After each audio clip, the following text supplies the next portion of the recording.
Hello friends, are के learning point में आपका स्वागत है। आज हम लोग ईबीएस के 30 मोस्ट इम्पोर्टेंट क्वेश्चन सॉल्व करने वाले हैं, जो प्रीवियस ईयर क्वेश्चंस हैं।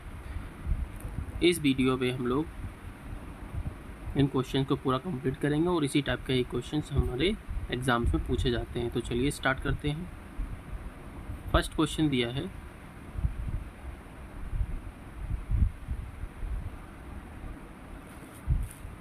रेशम का कीड़ा अपनी मादा को उसकी गंध से कई किलोमीटर दूर से ही पहचान लेता है। रीज़न है, कुछ मादा कीड़े फेरीमोन्स छोड़ते हैं जिसके गंध को नर कीड़े पहचान लेते हैं। तो देखिए, ए और आर दोनों ही सही हैं। तो फर्स्ट कहता है ए सही है किंतु आर गलत है, तो ये नहीं होगा। सेकंड कहता है ए गलत है किंतु आर सही है, बट दोनों ही सही है। तो दोनों ऑप्शन सही किसमें दिखा रहा है? दोनों कथन ए और आर सही हैं और आर ए की सही व्याख्या करता है, यही हमारा आंसर होगा। नेक्स्ट अब हम लोग क्वेश्चन नंबर 62 करते हैं। 62 कहता है, निम्नलिखित में से कौन बाल केंद्रित रणनीतियों को सबसे अच्छा दर्शाता है? चर्चा, प्रदर्शन, व्याख्यान, सर्वेक्षण। तो देखिए, बाल केंद्रित जो रणनीतियाँ हैं उसमें चर्चा और सर्वेक्षण सबसे अच्छा दर्शाता है रणनीति को, तो यही हमारा जो ए और डी है, यानी कि ऑप्शन नंबर सेकंड में आपका सही होगा। क्वेश्चन नंबर 63 कर लेते हैं। वीडियो अच्छा लगे तो लाइक शेयर करें एंड सब्सक्राइब करें।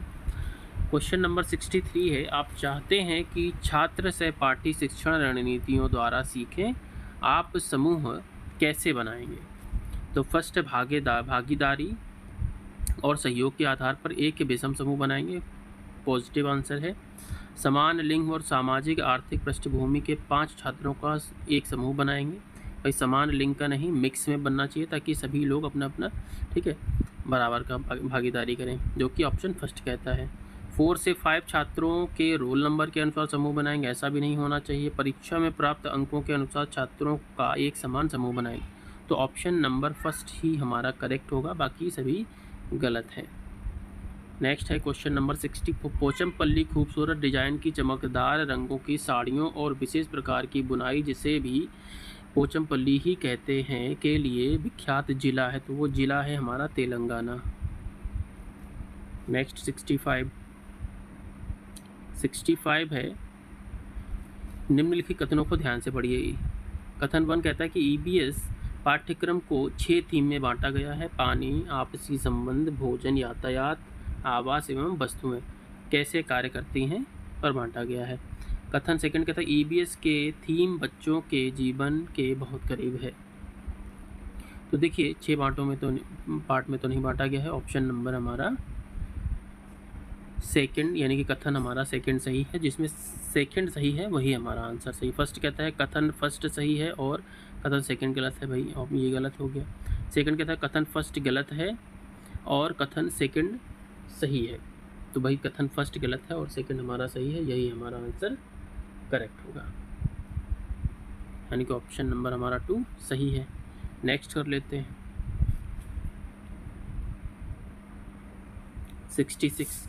व्यापक मूल्यांकन का अर्थ है एक छात्र का मूल्यांकन करने का समग्र तरीका, जिस तरीके से एक ईबीएस शिक्षक ईबीएस में व्यापक मूल्यांकन के लिए अपने छात्रों का आकलन कर सकता है, वह है। तो वह देखिए, ये क्वेश्चन जो है विवादित क्वेश्चन है, क्योंकि इसमें सारे ही ऑप्शंस करेक्ट हैं, बट क्वेश्चन के अकॉर्डिंग अगर हम देखें तो हम फर्स्ट को लगाएंगे, जो कि है गतिविधियों के मूल्यांकन के लिए रेटिंग स्केल। ठीक है। नेक्स्ट है क्वेश्चन नंबर 67। एक ईबीएस शिक्षिका ने अपने छात्रों को जानवरों के बारे में पढ़ाया और उन्हें निम्नलिखित कार्य करने के लिए कहा। ऑप्शन नंबर फर्स्ट है, आसपास के विभिन्न जानवरों के नाम लिखिए। सेकंड, विभिन्न जानवरों की गतिविधियों का अवलोकन करिए। थर्ड, अवलोकन के आधार पर जानवरों को श्रेणियों में वर्गीकृत करिए। एंड डी, जानवरों को परिभाषित करिए। उपरोक्त में से कौन सा प्राथमिक स्तर के छात्रों के लिए उपयुक्त नहीं है? नेगेटिव वर्ड देखना है, तो नेगेटिव इन चारों में से आपका डी वाला है, जानवरों को परिभाषित करिए, यानी कि ऑप्शन नंबर 2 हमारा ठीक है टिक किया जाएगा, केवल डी आपका इसमें रहेगा 67 का। 68 है, दिए गए कथनों को ध्यानपूर्वक पढ़ें एवं सही विकल्प चुनें।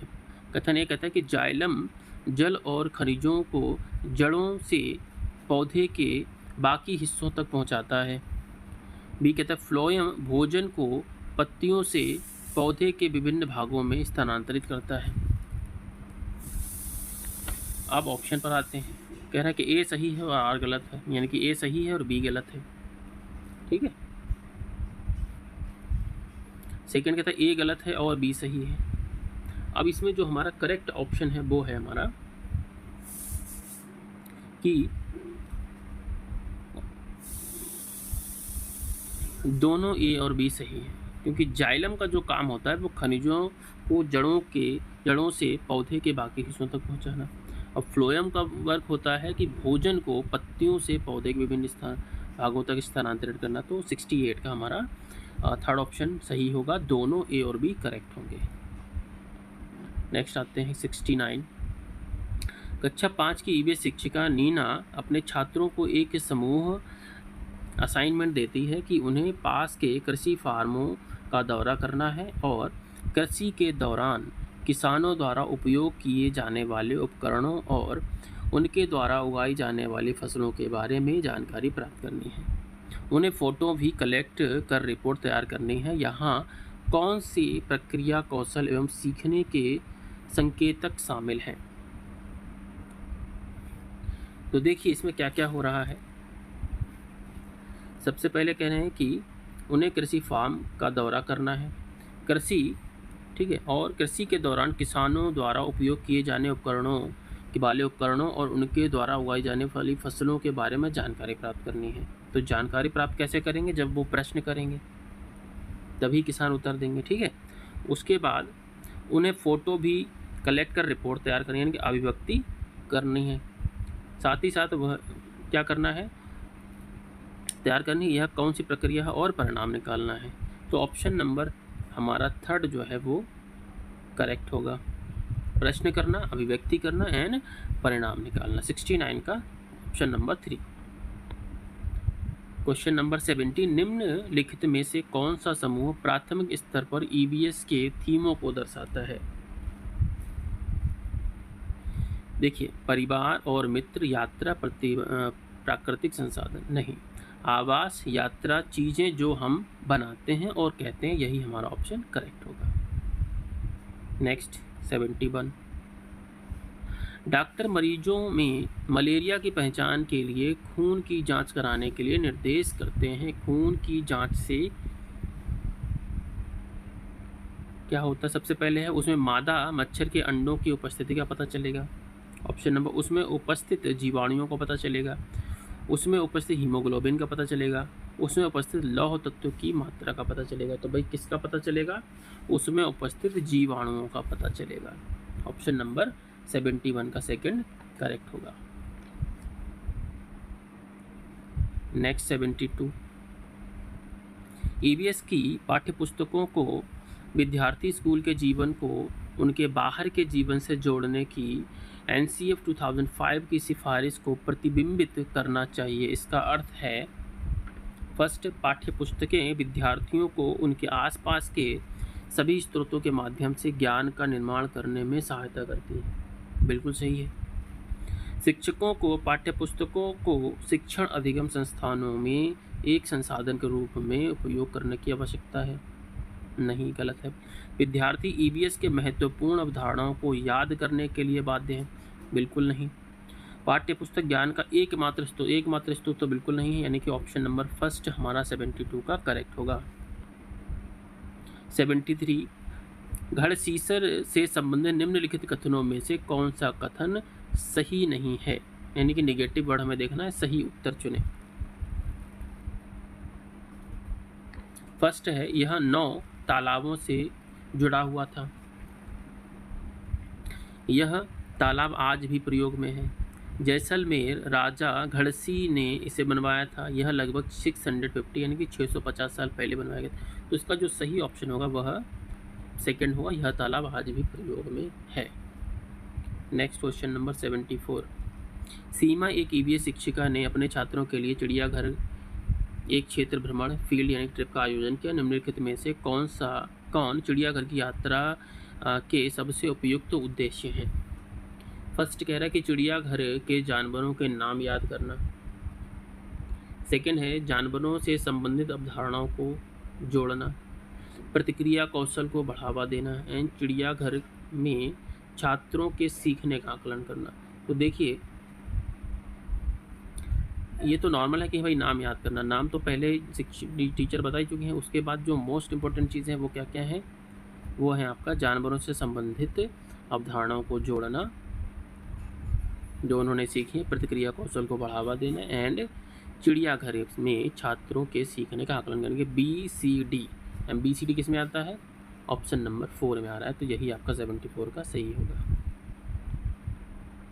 नेक्स्ट 75, रवि ने एक गिलास में जल लिया, उसमें उसने एक साबुत नींबू डाल दिया, फिर वह उस गिलास में बहुत सारा नमक डालता है, आधा चम्मच एक बार में। कुछ समय पश्चात उसने पाया कि सबसे पहले साबुत में डाला तो नींबू, ठीक है, नींबू डाला, फिर उसने जो है नमक डाल के पानी में घोल दिया, फिर नींबू डाल। तो देखिए सबसे पहले क्या है कि नींबू जल में 2 भागों में टूट गया। सेकंड कह रहा है कि नींबू गिलास के बीचों बीच चला गया। थर्ड है नींबू जल में डूब गया एंड फोर्थ है नींबू जल में तैरने लगा। तो जब उसने नमक डाला तो नींबू जल में क्या करने लगा, तैरने लगेगा।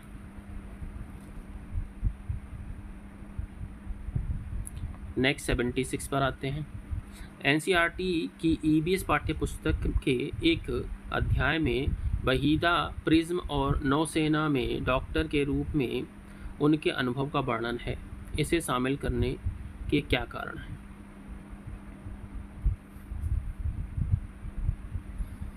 फर्स्ट कहता है कि उनका अनुभव लैंगिक रूढ़ियों को चुनौती देता है। सेकंड है उनकी कहानी सशस्त्र बलों में एक चिकित्सा अधिकारी के जीवन की एक झलक देती है। थर्ड है यह समझना कि प्रिज्म 7 रंगों को दर्शाता है। और लास्ट है उनके सामने आने वाली कठिनाइयों और उनसे निपटने के तरीकों को समझना। तो सही जो पॉइंट्स हैं वो A, B और C हैं, जो कि आपके ऑप्शन नंबर 3 में दिए गए और यही इसका करेक्ट आंसर होगा। नेक्स्ट 77, निम्नलिखित में से कौन सी रणनीति भोजन थीम को पढ़ाते समय पूछताछ को बढ़ावा देती है। छात्रों से उनके परिवार के सदस्यों की खाने की पसंद का पता लगाने के लिए कहना, ये सबसे सर्वोपरि सबसे अच्छा पॉजिटिव आंसर है। सेकंड कहता है कि भारत के विभिन्न क्षेत्रों में उपयोग किए जाने वाले विभिन्न परिरक्षित खाद्य पदार्थों के चित्र दिखाना, छात्रों से विभिन्न खाद्य पदार्थों के चित्र एकत्र करने के लिए कहना, सैंडविच, शिकंजी वगैरह को बिना आग के पकाने का प्रदर्शन। क्योंकि यहाँ पर एक फर्स्ट क्लास से 5th क्लास तक के बच्चों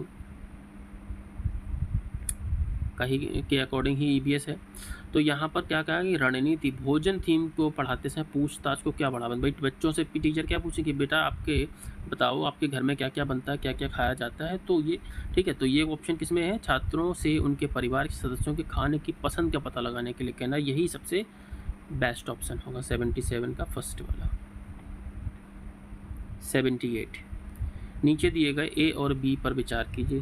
A कहता है कि बोरा असम में उपयोग की जाने वाले धान का एक सामान्य प्रकार है।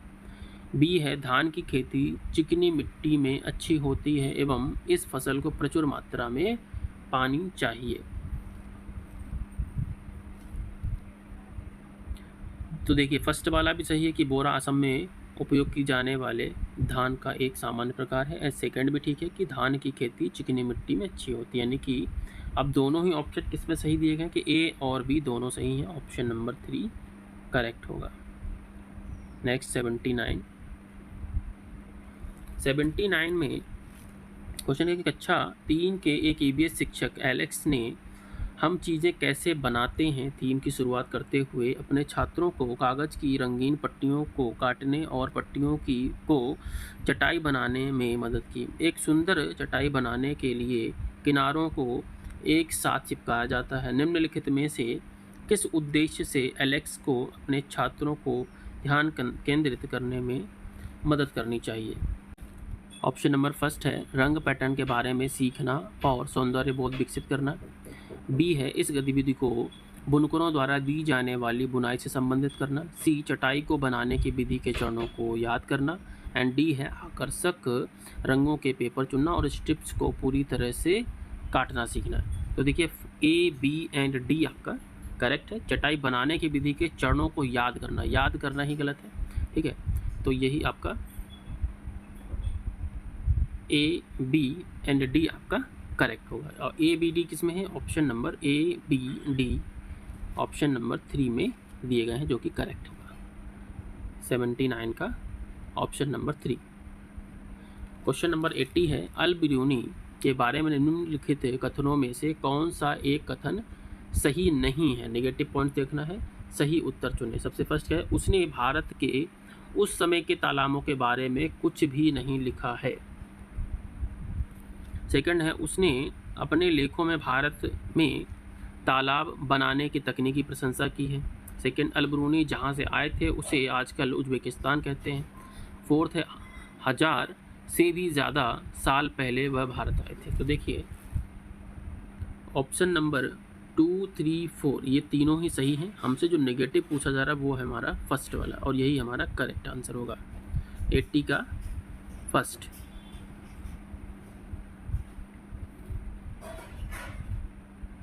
नेक्स्ट 81, जोहड़ से संबंधित निम्नलिखित में से कौन सा एक कथन सही है? सही उत्तर चुनें। यह आसपास के कुओं में जमीन का पानी इकट्ठा करता है। यह नदियों से पानी इकट्ठा करता है। यह समुदाय आधारित वर्षा का जल संचय प्रणाली है। यह पानी से अशुद्धियों को फिल्टर करता है। तो देखिए जोहड़ से संबंधित जो क्या है, ऑप्शन नंबर 3 सही होगा। यह समुदाय आधारित वर्षा जल संचयन प्रणाली है, ठीक है। तो ये ऑप्शन नंबर 3 81 का करेक्ट होगा। 82 पर आते हैं, उस वस्तु का द्रव्यमान ज्ञात करिए जिसका घनत्व 12 ग्राम पर मिलीलीटर है तथा आयतन 3 मिलीमीटर है। देखिए इस क्वेश्चन में क्या करेंगे, द्रव्यमान पूछा ज्ञात करने का है, तो द्रव्यमान इक्वल टू घनत्व इंटू आयतन करेंगे, ठीक है। तो द्रव्यमान ज्ञात करना है, जहाँ पर क्या हो जाएगा, mass equal to D into V. Mass हमको फाइंड करना है, यानी कि द्रव्यमान फाइंड करेंगे। 12 इंटू 3 कर देंगे, जो कि हमारा आ जाएगा 36। ऑप्शन नंबर हमारा फर्स्ट करेक्ट होगा, ठीक है।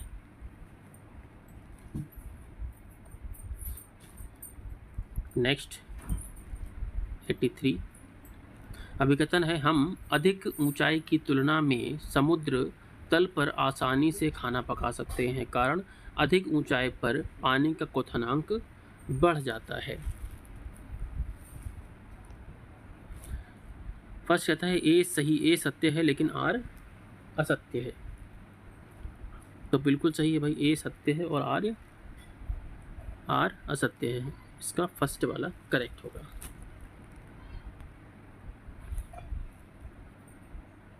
नेक्स्ट क्वेश्चन नंबर 84, पक्षियों का अध्ययन करने वालों ने यह परीक्षण किया कि पक्षियों की एक विशेष प्रजाति में नर पक्षी अपने अपने घोंसले बनाते हैं।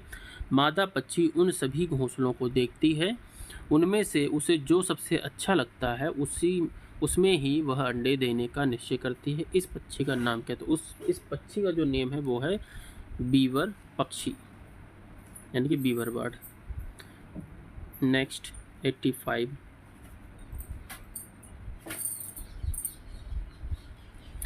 थीम परिवार और मित्र ईबीएस में एक प्रमुख थीम है और पौधों और जानवरों को परिवार और मित्र के उप थीम के रूप में प्रस्तुत किया जाता है। कारण थीम के द्वारा मनुष्य और जीवन के अन्य रूपों की अन्योन्यश्रितता पर प्रकाश डाला गया है, ठीक है। ऑप्शन है कथन सही है लेकिन कारण गलत है। अभिकथन गलत है परंतु कारण सही। अभिकथन यानी अभिकथन और कारण दोनों सही हैं, और कारण अभिकथन की सही व्याख्या करता है, क्योंकि दोनों ही क्या है, देखिए थीम परिवार और मित्र इसमें एक प्रमुख थीम है और पौधे और जानवरों को परिवार और मित्र के उप थीम के रूप में प्रस्तुत किया जाता है। करेक्ट है। थीम के द्वारा मनुष्य और जीवन के अन्य रूपों की अन्योन्यसिद्धता पर प्रकाश डाला गया है। बिल्कुल सही है, यानी कि ऑप्शन नंबर हमारा 3 करेक्ट होगा। 85 का थर्ड। 86 प्रत्येक परिवार में सदस्यों की संख्या और पानी की अनुमानित मात्रा की खपत का पता लगाने के लिए छात्र अपने घर और पड़ोस में एक सर्वेक्षण करते हैं। इस गतिविधि के माध्यम से कौन से कौशल और प्रतिक्रिया विकसित हो जाती है? फर्स्ट है परिकल्पना, परिणाम निकालना, अभिव्यक्ति करना। सेकंड अनुमान, प्रयोग, अवलोकन। थर्ड प्रश्न पूछना, प्रयोग करना, पर्यावरण के प्रति संवेदनशीलता। नेक्स्ट है पूछताछ, परिणाम निकालना एंड अभिव्यक्ति करना। तो भाई आपका क्यों क्या क्या करें कि पूछताछ कर रहे हैं, तो भाई ऑप्शन नंबर हमारा 4 सही होगा। पूछताछ करना, परिणाम निकालना एंड अभिव्यक्ति करना। 86 का आपका ऑप्शन नंबर 4 सही होगा। नेक्स्ट 87 हरियाणा के सीमावर्ती राज्य कौन से? तो हरियाणा के जो सीमावर्ती राज्य हैं वो है हिमाचल प्रदेश, राजस्थान और उत्तर प्रदेश। 87 का थर्ड होगा। 88 मक्खियों के छत्तों के बारे में नीचे दिए कथनों पर विचार कीजिए। मधुमक्खियां शहद के छत्तों में रहती हैं। हर छत्ते में एक रानी मक्खी होती है जो अंडे देती है। सेकंड, छत्ते में कुछ नर मक्खी भी होती हैं जो छत्ते के लिए श्रमिक के रूप में विशेष कार्य करती हैं। थर्ड है, छत्ते में अधिकांश मादा मक्खियां श्रमिक मक्खियां होती हैं जो दिन भर छत्ते को बनाने और बच्चों को पालने का कार्य करती हैं। डी है, श्रमिक मक्खी शहद के लिए रस की खोज के लिए लीची के फूलों के चारों ओर चक्कर लगाती हैं। तो इसमें से सही क्या होगा? देखिए, मधुमक्खियां शहद के छत्तों में रहती हैं। हर हफ्ते में एक रानी मक्खी, ठीक है, हर छत्ते में एक रानी मक्खी होती है जो अंडे देते हैं। ऑप्शन नंबर फर्स्ट यानी कि ए करेक्ट है। छत्ते में एक नर मक्खी भी छत्ते में कुछ नर मक्खी भी होती हैं जो छत्ते के लिए श्रम के रूप में विशेष कार्य करती हैं। ठीक है, तो ना देखिए ओनली ये वाला सही होगा एंड डी वाला सही होगा, यानी कि ऑप्शन नंबर आपका ए एंड डी है जो कि सेकंड में दिया गया, यही आपका सही है। ठीक है, श्रमिक मक्खी शहद के लिए रस की खोज के लिए लीची के फूलों के चारों ओर चक्कर लगाती है। अब इसमें आपके नर्म, ठीक है, अच्छा, तो ए एंड डी करेक्ट होगा आपका। नेक्स्ट 89 एक ईबीएस शिक्षिका अपने छात्रों से सोचने और जवाब देने के लिए कहती है कि हम सर्दियों के दौरान ऊनी कपड़ों में क्यों सहज महसूस करते हैं। इस तरह का प्रश्न कैसा है? काल्पनिक प्रश्न है, तथ्यात्मक प्रश्न है, अभिसारी प्रश्न है या विश्लेषणात्मक प्रश्न है? तो इस तरह का जो प्रश्न है वो विश्लेषणात्मक प्रश्न होगा। नेक्स्ट क्वेश्चन नंबर 90 लगभग 4700 वर्ष पूर्व सिंधु तथा इनकी सहायक नदियों के किनारे कुछ आरंभिक नगर फले फूले। गंगा, सेकंड है कथन बी, गंगा तथा इसकी सहायक नदियों के किनारे नगरों का विकास लगभग 1500 वर्ष पूर्व हुआ था। तो सेकंड तो गलत है क्योंकि 1500 वर्ष पूर्व नहीं हुआ था, लेकिन फर्स्ट वाला सही है, यानी कि ए सही है किंतु बी गलत है, यही आपका ऑप्शन सही होगा। ठीक है, 30 क्वेश्चंस आपके कंप्लीट हो गए हैं। आई होप आपको वीडियो अच्छी लगी होगी, इन्फॉर्मेटिव लगी होगी। अगर अच्छी लगी है तो प्लीज़ लाइक करें, शेयर करें एंड सब्सक्राइब करें। Thanks for watching.